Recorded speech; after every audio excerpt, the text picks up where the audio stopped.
સુખ પોતાની પ્રસિદ્ધિમાં દેખાય, સુખ પોતાનો પરિવાર વધારવામાં દેખાય, અને એના માટે જે કંઈ અવળ ચંડાઈ કરવી પડે, આડાવડા કુંડાળામાં પગ મૂકવા પડે, ગોલમાલને ઘાલમેલ કરવી પડે, બધા માટે હું તૈયાર છું. આવી અંદરની પરિણતિ એટલે આપણું નબળું ઉપાદાન એ જ પ્રતિકૂળ નિયતિનું સર્જન કરનાર છે. નિયતિ બહારમાં નથી. આપણે સીધા ચાલીએ તો નિયતિ પણ સીધી ચાલવા માંડે. સાપ છે ને, સાપ જોયો હશે તમે. સાપ કઈ રીતે ચાલે? વાંકો ચૂકો ચાલતો હોય. પણ નંબર 2, સાપ દરમાં ઘૂસે ને નિમિષભાઈ, દરમાં સાપ ઘૂસે ત્યારે વાંકો ચૂકો ચાલે કે સડસડાટ સીધો ચાલે? વાંકો ચૂકો કેમ ન ચાલે દેવનભાઈ? એને ખબર છે વાંકો ચૂકો ચાલીશ તો શરીર છોલાઈ જશે, અને શરીર છોલાશે, લોહી લુવાણ થશે, એ લોહીની ગંધથી કીડી ખેંચાઈને આવશે. અને એકવાર સાપનું શરીર છોલાય એટલે સાપને ખ્યાલ આવી જાય 72 કલાકમાં મારો ફેસલો પતી ગયું. કીડી આવીને શરીરને ફોલી ખાય, પછી સાપ બચી શકે નહીં. એટલે સાપ દરમાં ચાલે ને સીધો ચાલે, વાંકો ચૂકો ન ચાલે. સમજા નહીં સમજા રશ્મિભાઈ? ઘરમાં, દુકાનમાં, ઓફિસમાં વાંકા ચૂકા ચાલતા હોય ને તમે જાણો, પણ ધર્મ સ્થાનમાં તો સીધા દોર ચાલુ છે. ધર્મ સ્થાનમાં ક્યાંય વાંકા ચૂકા ચાલવું નથી. એ મલ્લીનાથ પરમાત્મા આપણને સંદેશો આપે છે. દરની અંદર ઘૂસવાનું એટલે ધર્મ સ્થાનમાં પ્રવેશ કરવાનો. અને ધર્મ સ્થાનમાં પ્રવેશ કરતી વખતે જે વ્યક્તિ સરળ હોય એને મોક્ષ સરળ છે, અને જે વાંકો ચૂકો ચાલે ધર્મ સ્થાનની અંદર એના માટે મોક્ષ તો શું, સદગતિ એ પણ અઘરી છે. નિયતિના નિર્માણ કરનારા આપણે પોતે છીએ. આ યાદ રાખો તમે પોતે. નિયતિ બનાવનાર બીજું કોઈ નથી. આપણી નિયતિ, એના સર્જનહાર આપણે પોતે છીએ. હા, સમ્યક પુરુષાર્થ. સમ્યક પુરુષાર્થ તો કર્યો, આડોઓળો પુરુષાર્થ કર્યો. સમ્યક પુરુષાર્થ, સીધી રેખાનો પુરુષાર્થ, સરળતા વાળો પુરુષાર્થ. મલ્લીનાથ પરમાત્મા આપણને ઉપદેશ આપે છે કે દરમાં ઘૂસતી વખતે સાપ સીધો ચાલે, પણ હું વાંકા ચૂકા ચાલવાની અંદર અટવાઈ ગયેલ. એના કારણે આ સ્ત્રી વેદ મળ્યો એટલે મારો આત્મા છોલાઈ ગયો. પેલા ગુંઠાણે હું ફેંકાઈ ગઈ એટલે કે મારો આત્મા છોલાઈ ગયો. અને કર્મ સત્તાએ રિમાન્ડ ઉપર લેવાનું કામ છેલ્લા ભવમાં પણ કરેલું છે. સ્ત્રીનો અવતાર આપવાના માધ્યમથી રિમાન્ડ ઉપર મને લીધેલ છે. માટે જગતના જીવો ક્યારેય પણ માયા કરતા નહીં. એમાં પણ ધર્મ સ્થાનમાં આવ્યા પછી ભૂલે ચૂકે પણ માયા, છેતરપિંડી, કપટ, બીજાને છેતરવાનું વલણ આવી ન જાય એની પૂરેપૂરી તકેદારી રાખજો. આવું વલણ ખરું? આટલી ગેરંટી આપો. ધર્મ સ્થાનમાં તો બિલકુલ વાંકા ચૂકા ન જ ચાલીએ. ગેરંટી આપો પરેશભાઈ. તમે શંખેશ્વર પૂજા કરવા માટે જાઓ, આદિનાથ દાદાની જાત્રા માટે પાલિતાણા પહોંચ્યા, લાંબી લાઈન ગોઠવાયેલી હોય પૂનમની, વદ દસમના શંખેશ્વરમાં લાંબી લાઈન ગોઠવાયેલી હોય, અને વચ્ચે અવર જવર માટે એકાદ થાળી હોય ને, ખાલી રહે એટલી જગ્યા ખાલી દેખાતી હોય. શું કરો તમે? હા, પાછા છે ને કુસંસ્કાર. આરોપીના પાંજરામાં બીજાને જ રાખવા જ, પોતાની જાતને આરોપીના પાંજરામાં ગોઠવવાની તૈયારી હજી સુધી આવતી નથી. વચ્ચે આપણી થાળી ઘુસાડી છે કે શું કરીએ? ધર્મ સ્થાનમાં આવીને પણ માયા, દંભ, કપટ, છેતરપિંડી, બીજાની આંખમાં ધૂળ નાખવાનું, આ જ કામ કરવાના લીધે ધર્મ ક્ષેત્રમાં પ્રવેશ કર્યા પછી આપણો આત્મા હજુ રખડવાનું ચાલુ જ રાખે છે. આપણે આ કુસંસ્કાર એની સ્મશાન યાત્રા કાઢવા માટે શાસનમાં એન્ટ્રી મને અને તમને મળેલી છે. કુસંસ્કારને પોષવા માટે નહીં. અને આપણે ઉલટી દિશાની અંદર અવળો પુરુષાર્થ કરીએ છીએ. અવર અનાદિની ચાલ નિત નિત તજીએ રે. આ સિદ્ધ ચક્ર ભગવંતની આરાધના કરતા કરતા નવપદની આરાધના, પંચ પરમેષ્ઠીની આરાધના અને પંચ પરમેષ્ઠીના કેન્દ્ર સ્થાને ગોઠવાયેલા અરિયંત પરમાત્મા, એની આરાધના કઈ રીતે અવળી ચાલ અનાદિકાળની છોડવી છે. વાંકા ચૂકા ચાલવાની ચાલ એને મારે ફગાવી દેવી છે. એના શરણે મારે જવું નથી. મારા માટે પ્રભુ શું ઈચ્છી રહેલા છે, બસ એવું જ જીવન મનસા વાચા કર્મણા, મન વચન કાયાથી એવા જ પ્રકારનું મારે જીવન જીવવું છે. આવો સંકલ્પ ભીતરમાં કરીએ અને એ સંકલ્પને ફોલો કરતા જઈએ તો ક્યારેય પણ મૂલડો થોડો ને વ્યાજડો ઘણો, આનંદગંજી મહારાજના શબ્દો આપણને લાગુ પડી શકે નહીં. આપણે આવી ભૂલ ધર્મ ક્ષેત્રમાં આવીને તો ભૂલે ચૂકે પણ કરવી નથી. મલ્લીનાથ પરમાત્માએ કરેલી નાનકડી માયા, એનું ગોઝારું પરિણામ સ્ત્રી વેદ, અને એના માટે પેલા ગૂંઠાણે પટકાવવું પડ્યું. સાધુનો વેશ 12મા હોવા છતાં પણ પોતાને 6 7 ગૂંઠાણે રમવાની તીવ્ર ભાવના હોવા છતાં, સર્વ જીવોના કલ્યાણની પ્રકૃષ્ટ ભાવના હોવા છતાં, તીર્થંકર નામ કર્મ નિકાચિત કરવા છતાં પેલે ગૂંઠાણે પટકાવવું પડ્યું. શેના કારણે? આ માયાના પ્રતાપે. ધર્મ ખાતર કરેલી નાનકડી માયા, એનું જો આ કરુણ પરિણામ આવતું હોય તો સંસાર ખાતર, પાપ ખાતર, મોજ મજા ખાતર મોટી મોટી માયા બીજાને છેતરવાના પાપ આપણે કરીએ, એના ગોઝારા પરિણામ કેવા આવશે? એ વખતે સમતા, શાંતિ, પ્રસન્નતા, સમાધિ આ બધું ટકશે કે નહીં ટકે? જો એ વખતે સમાધિ ટકાવવાની મારી તાકાત ન હોય તો મારે એવી ભૂલ ભૂલે ચૂકે પણ કરવી નથી. આવો સંકલ્પ મલ્લીનાથ દાદાના ચરણોની અંદર આપણે મૂકવાનો છે. સુરત શેઠ પેલા ચોરને જોઈ અને બીજા નંબરનો પરિણામ કયો? મેં તમને પૂર્વે છેતરેલા હશે, તમારે ત્યાં ચોરી કરેલી હશે, તમને હેરાન કરેલા હશે, એના જ કારણે એના રિફ્લેક્શન સ્વરૂપે તમે મારે ત્યાં પધારેલા છો. મિચ્છામી દુક્કડમ, તમારે ત્યાં ચોરી કરવા બદલ, તમને હેરાન કરવા બદલ આ પરિણામની અંદર સુરત શેઠ ગોઠવાય છે. તો ત્રીજા નંબરના પરિણામની અંદર નેવર અગેઇન, આવી ભૂલ હું ક્યારેય પણ કરીશ નહીં. પૂર્વે મેં આવી ભૂલ કરેલી હશે, એનું આ રિફ્લેક્શન છે, એનું આ રિઝલ્ટ છે. હવે ભૂલે ચૂકે પણ ક્યાંય કોઈને ત્યાં હું ચોરી કરીશ નહીં, એવા પ્રકારનો સંકલ્પ ત્રીજા નંબરની અંદર સુરત શેઠ કરે છે. આપણને ત્યાં કોઈ ચોરી કરવા માટે આવે, ચોર ગમે કે ના ગમે? ભાઈ ચોર ગમે કે ના ગમે? તમારી સાથે કોઈ જુઠ્ઠું બોલે, એ જુઠ્ઠું બોલનારો ગમે કે ના ગમે? તમારી સાથે કોઈ ચીટિંગ કરે, ચીટર તમને ગમે કે ના ગમે? રશ્મિભાઈ જવાબ જોઈએ, ડેડ ઓડિયન્સ નથી ફાવતો. હા, કરુણામય થઈ ગયા તમે. એટલે બધા સુરત શેઠની જેમ એને વધારવાનું કામ કરો એમ. તમને તમારી ઉપર ક્રોધ કરનાર નથી ગમતો, પણ ક્રોધ કરવો પાછો ગમે છે.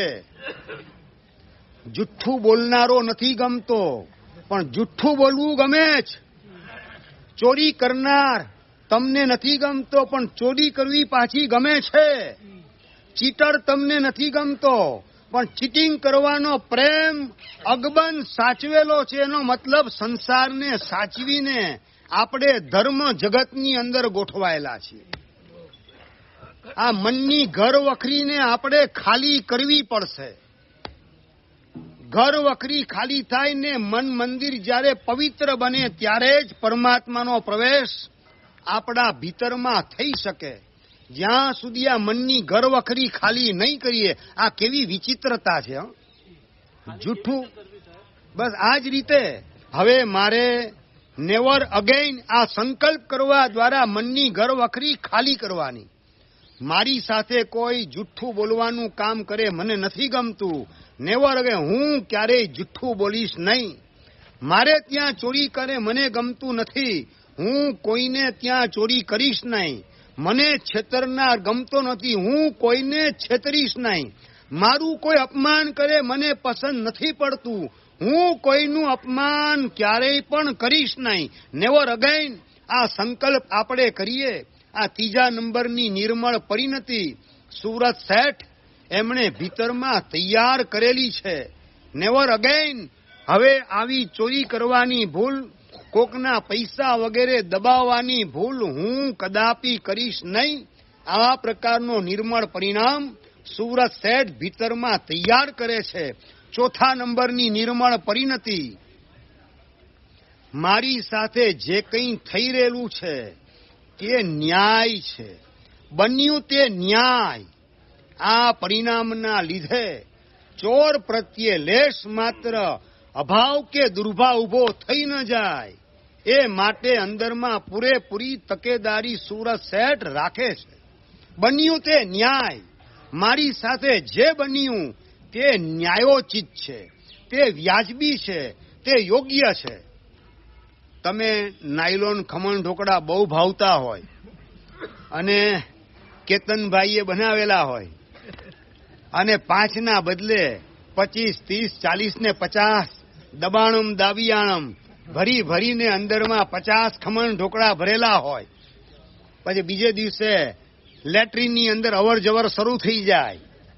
એ ન્યાય છે કે અન્યાય છે તમારી સાથે? એ તમારી સાથે ન્યાય છે કે અન્યાય છે પરેશભાઈ? પરેશભાઈ, ન્યાય કે અન્યાય? જો 50 ખમણ ઢોકળા ખાધા ન હોત, હા, અત્યારે જે રિઝલ્ટ આવે એની વાત કહું છું. લેટ્રિનમાં અવર જવર તમારી શરૂ થઈ ગઈ, એ ન્યાય છે તમારી સાથે કે અન્યાય છે? એ ન્યાય છે. 50 ખમણ ઢોકળા, નાયલોન ખમણ ઢોકળા ન ખાધા હોત તો આ રિઝલ્ટ આવ્યું ન હોત. બન્યું તે ન્યાય. ખાતી વખતે સાવધાન રહેવાનું. તું ભાવતા ભલે હોય પણ 2 કે 3 બહુ થઈ ગયા, વધારે ન લેવાય. એ 2, 3, 4ના બદલે 40 ને 50 સુધી પહોંચી જાઓ. તમારી મર્યાદાને ઓવરટેક કરવા માંડો એટલે રિઝલ્ટ આ જ આવવાનું છે. બન્યું તે ન્યાય. આપણા પરિણામ બગડે નહીં એ માટે સામેની વ્યક્તિ નબળો વ્યવહાર, આપણને પસંદ ન હોય તેવો વ્યવહાર કરે ત્યારે મારી સાથે જે થયેલું છે તે ન્યાયોચિત છે, એ યોગ્ય છે, એ વ્યાજબી છે, એમાં કશું અનુચિત થયેલું નથી. આ પ્રકારનો સ્વીકાર ભાવ એ આપણા પરિણામને કોમળ બનાવવાનું કામ કરે. આ ચોથા નંબરની સાવધાની સુરત શેઠના અંતરમાં હતી. અને 5મા નંબરની અંદર એના કરતા પણ ચડિયાતો પરિણામ. બન્યું તે ન્યાય એમ નહીં, એનાથી આગળ મારી સાથે જે થાય તે મારા સારા માટે છે.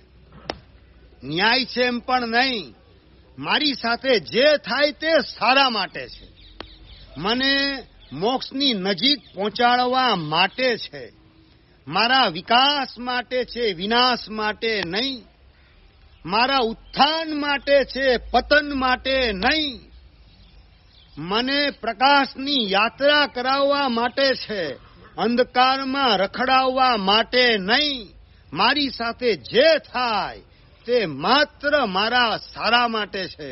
આવા 5મો પરિણામ પોતાની જાત પ્રત્યે કેળવવાનું કામ સુરત શેઠ કરે છે. અને આના જ લીધે આવી નિર્મળ પરિણતિ, આવી કોમળ પરિણતિ, આવા મુલાયમ પરિણામ, એના જ પ્રતાપે શાસન દેવતાના સિંહાસન ચલાયમાન થાય છે. આમ ને આમ શાસન દેવતાના સિંહાસન ચલાયમાન થતા નથી. ચલાયમાન સેના પ્રતાપે મારા પક્ષે મારે જે કરવાનું છે એ કર્યા વિના મારે રહેવું નથી. તો શાસન દેવતા એમના પક્ષે જે કરવાનું હશે તે કર્યા વિના રહેવાના નથી. આવી શ્રદ્ધાની પરિણતિ, આવા પ્રકારનું શ્રદ્ધાનું સ્તર સુરત શેઠે ભીતરમાં સિમેન્ટ કોન્ક્રીટ મજબૂત રીતે તૈયાર કરેલું હતું. આપણે આપણા પક્ષે જે કરવાનું છે એ કરવાની અંદર કચાશ ઘણી બધી રાખીએ છીએ, પછી શાસન દેવતા સહાય કરવા ક્યાંથી આવે? કુળ દેવતા સપોર્ટ કરવાનું કામ ક્યાંથી કરે? બીજા પણ લોકોને આપણને સહાય કરવાના ભાવ ક્યાંથી જાગે? આપણે સુરત શેઠના માધ્યમથી આટલો બોધપાઠ લઈએ. આપણા પક્ષે જે કરવાનું છે એમાં પરમાત્માની આજ્ઞા મુજબ આપણા પરિણામની કેળવણી કરવાની અંદર કોઈ પણ કચાશ રાખવી નથી. બસ આટલું જો આપણને આવડી જાય, મોક્ષ બહુ નિકટમાં છે. મોક્ષને આપણી વચ્ચે છેટું પડી શકે નહીં. છેટું પડે છે એનું કારણ આપણા પક્ષે આપણે જે કરવાનું છે એમાં આપણે ગાફેલ છીએ, આપણે ગફલતમાં ગોઠવાઈએ છીએ, એના પ્રત્યે બેદરકાર બનીએ છીએ. ભગવાન 25 વર્ષથી તારી પૂજા કરું છું, છતાં પેમેન્ટનું ઠેકાણું કેમ નથી પડતું? 10 વર્ષથી રાત્રિ ભોજનનો ત્યાગ કરું છું, છતાં મારી પત્નીનો સ્વભાવ સુધરતો કેમ નથી? ફરિયાદ માત્ર દાદાના દરબારમાં ફરિયાદ ને ફરિયાદ. ક્યારેય પણ ધન્યવાદ આપવાની ભાવનાએ દાદાના દરબારમાં પ્રવેશ કેટલી વાર કરેલો છે. આ તો સારું છે ભગવાન પ્રતિમા સ્વરૂપે છે. જો જીવતા જાગતા હોય ભગવાન છે ને કંટાળીને ભાગી જાય. એટલી હદે ફરિયાદ કરીને આપણે એમાંથી બહાર આવતા નથી. સાચું બોલો, ધન્યવાદ આપવાની ભૂમિકાએ દેરાશ્રમમાં એન્ટ્રી કેટલી વાર કરી? ભગવાન તારી કૃપાથી એકેન્દ્રિયમાંથી પંચેન્દ્રિયમાં, અનાર્યમાંથી આર્ય દેશમાં, તિર્યંજ ગતિમાંથી મનુષ્ય ગતિમાં તારા શાસનમાં એન્ટ્રી તે મને આપી. અહીંયા સુધી પ્રભુ તે મને પહોંચાડ્યો. પ્રભુ તે મને જે આપ્યું છે તે ન બદલો હું સેવાળું. બસ તારી ભક્તિ કરીને મારા મનડા નેવાળું. આ ધન્યવાદ આપવાની ભૂમિકાએ દેરાસરમાં એન્ટ્રી આપણે કેટલી વાર કરેલી છે. ભગવાનને ધન્યવાદ શેના આપીએ આપણે? સૌથી મોટા ધન્યવાદ તો એ આપવાના કે ભગવાને ભગવાન બનવાનો માર્ગ આપણને દેખાડ્યો. એ બદલ ભગવાનને લાખ અને કોટી ને અબજો વાર ને અનંત વાર ધન્યવાદ આપીને આપણે નવડાવી દેવાના છે. થેન્ક્સ એ લોટ. ધન્યવાદની લાગણી પરમાત્મા પ્રત્યે પહોંચાડીએ. એક પણ સારો વિચાર આપણા અંતરમાં જાગે એ પરમાત્માની કૃપાનું પરિણામ છે. આ હું નથી કહેતો. ઉપમિતિ ભવ પ્રપંચા કથા નામના ગ્રંથની રચના કરનાર સિદ્ધર્ષિ ગણી મહારાજ વાત કરીએલા છે. એકોપી શુભ વિચાર ભગવદ અનુગ્રહાદ એવ જાયતે. એક પણ સારો વિચાર ભગવદ અનુગ્રહ, પરમાત્માના અનુગ્રહ થકી જ જાયતે એટલે ઉત્પન્ન થાય છે. એવ એટલે જકાર લખે છે. મતલબ આપણી આવડતને, આપણી હોશિયારીને, આપણી ખાનદાની આવું કશું એમાં જવાબદાર નથી. જવાબદાર કોણ છે? માત્ર પ્રભુનો અનુગ્રહ, પ્રભુની કૃપા થકી શુભ વિચાર જાગ્યો અઠ્ઠમ કરવાનો, ભોયની તીર્થમાં આવવાનો, આ બધા ભાવુકોને અઠ્ઠમ કરાવવાનો વિચાર નિમિષભાઈ ભગવાને આપણને આપ્યો. માટે થેન્ક્સ એ લોર્ડ. ભગવાનને ધન્યવાદની લાગણી આપીએ. પ્રભુ આપના તીર્થમાં આવવાનો અને ગામના આરાધકોને લઈને આવવાનો, સૌને અઠ્ઠમની આરાધનામાં જોડવાનો વિચાર પ્રભુ તે મને આપ્યો. એ બદલ કોટી ધન્યવાદ. અનંતવાર પ્રભુ આપને ધન્યવાદ. તમારે સૌએ પણ પ્રભુ આપે આ તીર્થમાં આવવાનો સદવિચાર અમારા અંતરમાં પ્રગટાવ્યો એ બદલ પ્રભુ આપને અનંતવાર ધન્યવાદ છે. માત્ર આ તીર્થમાં આવવાનો નહીં, અઠ્ઠમ કરવાનો પરિણામ અને એકી સાથે 3 ઉપવાસના ભેગા પચખાણ કરવાનો ભાવ પ્રભુ આપે જગાડ્યો. એ બદલ અનંત આપને ધન્યવાદ આપીએ છીએ. ધન્યવાદથી ભગવાનને નવડાવવાનું કામ આપણે કરીએ તો પ્રભુ એમના પક્ષે આપણા માટે જે કરવાનું છે એ કર્યા વિના રહેવાના નથી. પણ આપણે આપણા પક્ષે જે કરવાનું છે એ કરતા નથી. ખેડૂત નક્કી કરે કે પાક ઉગે, વરસાદ વરસે ને પાક ઉગે પછી આપણે વાવવાનું કામ કરશું. હા, ની ભાવ સાચા છે વાવવાના. વરસાદ વરસે અને પાક ઉગે પછી 100% વાવવું છે. 1 મણની 10 મણ બાજરો વાવીશ. મેળ પડે કે ન પડે વિકાસભાઈ? પેલા વાવવું પડે, પછી પાક ઉગે. પેલા તમે નક્કી કરો કે સ્કૂટર છે ને, કે મારી 4 વ્હીલર જે છે અહીંથી અમદાવાદ મને પહોંચાડી દે, પછી હું કિક મારવાનું કામ, ગાડી ચલાવવાનું કામ કરીશ. પેલા શું કરવું પડે? પેલા ગાડી સ્ટાર્ટ કરવી પડે તમારે. પછી ગાડી તમને અમદાવાદ કે કડી કે કલોલ કે રાજકોટ કે મુંબઈ જ્યાંથી આવ્યા ત્યાં તમને પહોંચાડવાનું કામ કરે. પેલા તમારે કરવું પડે. પછી હા, આ લંગર નથી, એ ઉપાડવાની તો વાત છે. લંગર ઉપાડવાની ગઈકાલે જે વાત કરી હતી, બસ એ જ વાત યાદ રાખવાની છે. પરમ દિવસે વાત કરી હતી. આ લંગર આપણું ઉપાડવું છે. આપણે આપણા પક્ષે જે કરવાનું છે કર્યા વિના રહેવું નથી. ખેડૂતને સમજી રાખો, આ કુદરતની આખી વ્યવસ્થા છે. કાયમી ધોરણે દરેક જગ્યાએ આપણે છે ને માત્ર 50% જ કામ કરીએ છીએ. બાકીનું 50% કામ કુદરત કરે છે. ખેડૂતને વાવતા આવડે કે ઉગાડતા આવડે? કઈ રીતે ફણગો એમાંથી ફૂટે, કઈ રીતે છોડ મોટો થાય, એની પ્રોસેસ ખેડૂતને કોઈ અક્કલ ખરી? એને વાવતા આવડે, ઉગાડતા ન આવડે. તમને સાચું બોલો, ખાતા આવડે કે પચાવતા આવડે? ખાતા આવડે. એમાંથી કઈ રીતે રેડ સેલ બનાવવા, વ્હાઇટ સેલ બનાવવા, કાર્બોહાઈડ્રેટનું નિર્માણ કરવું, એ બધું આપણને મેગ્નેશિયમ ને ફોસ્ફરસ કેવી રીતે એમાંથી બનાવવું, છૂટું પાડવું. અંગૂઠા છાપ છીએ, હાવ ઢબ્બુના ઢ છીએ, છતાં પણ આ શું ખાવું એની અક્કલ નથી. હા, આ બહુ ડીપ કાસ્ટિંગમાં નથી ઉતરતો હવે. પણ છતાં આપણે નક્કી કરીએ ખાતા આવડે. એમાંથી કઈ રીતે રેડ સેલ ને વ્હાઇટ સેલ બનાવવા, પચાવવું કઈ રીતે આપણને નથી આવડતું. એ કુદરત બાકીનું કામ કરે. સાચું બોલો, તમને સૂતા આવડે કે ઉડતા આવડે? આપણને સૂતા આવડે છે. ઉઠાડવાનું કામ છે ને કોક કરે છે, જગાડવાનું કામ કોક કરે છે. ત્યારે આપણે જાગીએ. આપણને માત્ર સૂતા જ આવડે છે. અનાદિકાળથી આપણે સુવાનું જ કામ કરેલું છે. સાચું બોલો, શ્વાસ લેતા આવડે કે છોડતા આવડે? લેવાનું કામ કરીએ. લીધેલો શ્વાસ છૂટે એની પહેલા પ્રાણ છૂટી જાય અને પરલોક ભેગા થઈ જઈએ તેવી શક્યતા પૂરેપૂરી છે.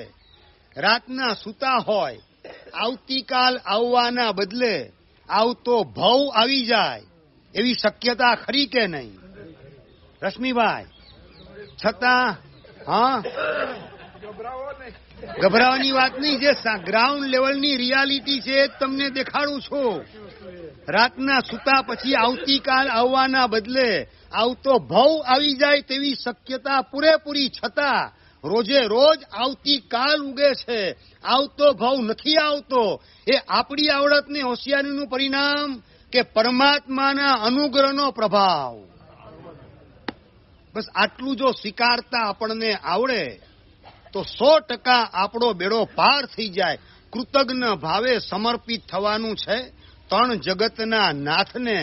અને એ સમર્પિત થવા માટેની આ 5 ફોર્મ્યુલા, 5 પ્રકારના પરિણામને તૈયાર કરવાનું કામ સુવ્રત શેઠ ભીતરમાં કરેલા છે.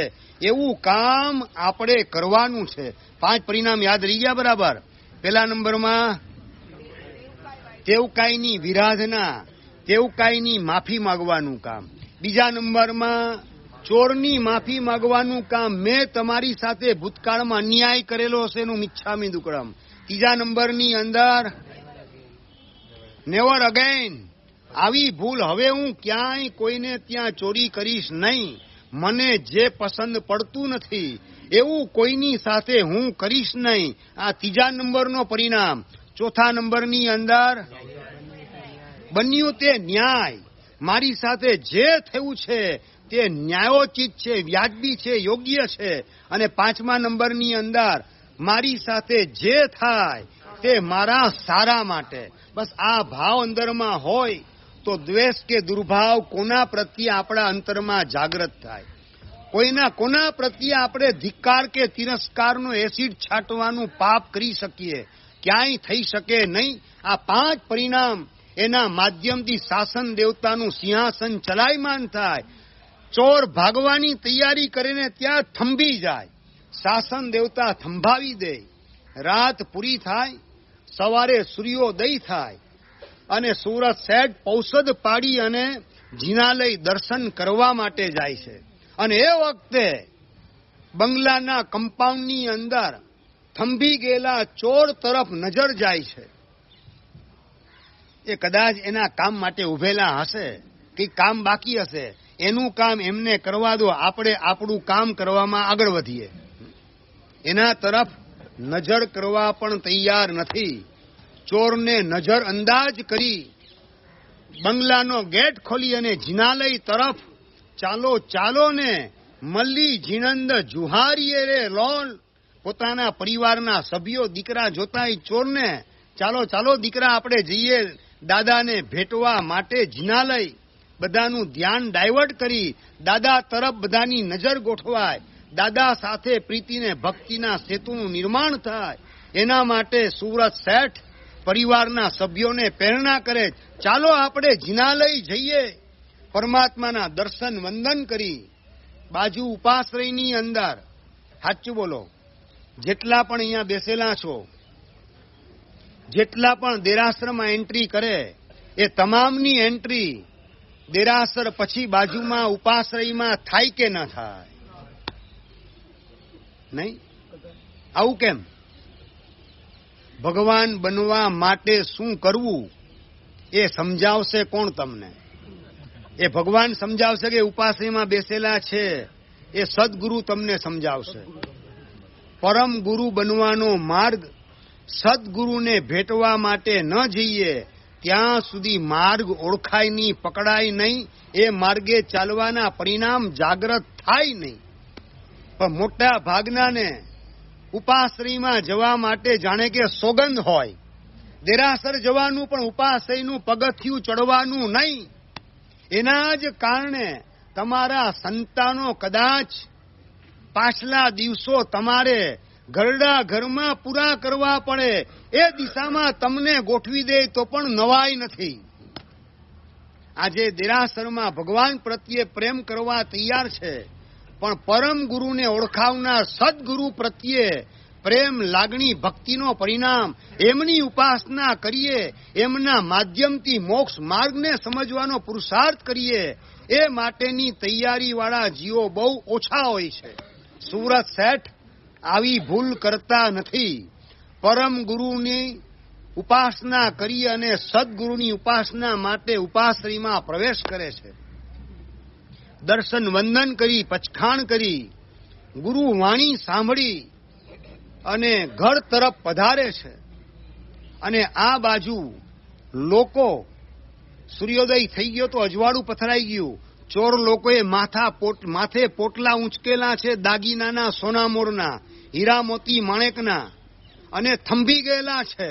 આમથી તેમ ખસી શકતા નથી. ઓહ, સુરત શેઠના ધર્મનો પ્રભાવ કેવો અચિંત્ય છે. ચોર લોકોને એની સજા અત્યારે જ મળી ગઈ. આપણે રાજાને જાણ કરીએ, સૈનિકોને મોકલે, એને પકડી લે.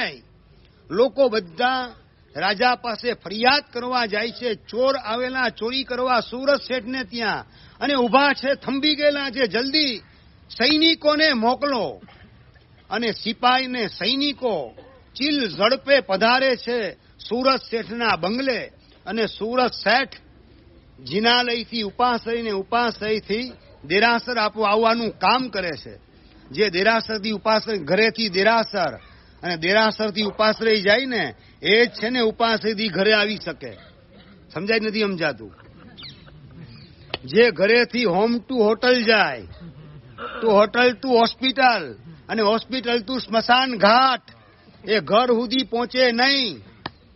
આ ઘરેથી દેરાસર, દેરાસરથી ઉપાશ્રય માટે ઉપાસી પાછો ઘરે આવે છે. પરિવાર સાથે સુરત શેઠ ઘર તરફ પધારીએલા છે. બંગલામાં આવે ને એ વખતે રાજ સૈનિકો ચોરને પકડવા માટે આવેલા છે. ચોર થંભી ગયેલા છે. રાજ સૈનિકો ચોરને પકડવા માટે આવેલા છે. સુરત શેઠ એની નજરમાં આખું દ્રશ્ય ઝડપાઈ જાય, પકડાઈ જાય. અને હવે સુરત શેઠ ચોરને જોઈને શું પરિણામ કર્યા એ તો ખ્યાલમાં આવી ગયો. સૈનિકોને જોઈને અંદરના પરિણામ કેવા ઊભા કરે છે અને આગળ શું રિઝલ્ટ મજાનું આવે છે. અત્યારે ઘડિયાળ ના પાડે છે એની વાત અગ્રે વર્તમાન જોગ જીનાગના વિરુદ્ધ